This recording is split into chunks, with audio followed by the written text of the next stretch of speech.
From Taylor Swift concerts to clubbing in Ibiza, the government's policy on donations is under yet more scrutiny. The PM has returned more than £6,000 worth of gifts taken since coming into office.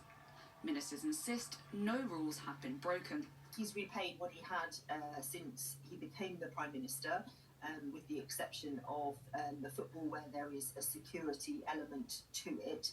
But look, he is really keen to rebuild trust in politics. But critics, including within the Tory party, question whether some cabinet ministers should also return donations.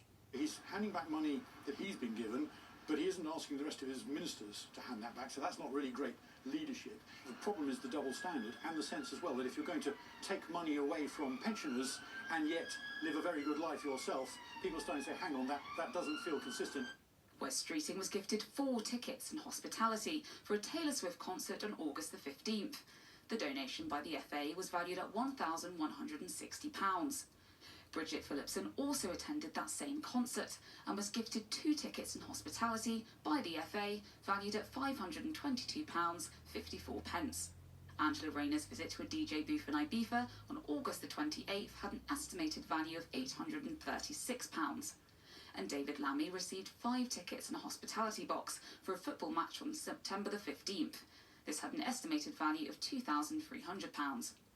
Ministers plan to overhaul guidelines on gifts and hospitality, a change which some say is urgently needed. I think there are 2 main areas for reform. One is bringing the rules for MPs and ministers in line.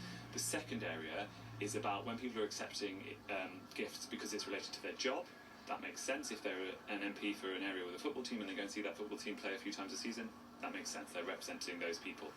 If they're accepting it because it's an interesting thing to do, does that actually contribute to their job? The government says it wants to restore trust in politics, but questions over the handling of gifts and donations continue to grow. Jasmine Cameron-Chaleshi, ITV News, Westminster.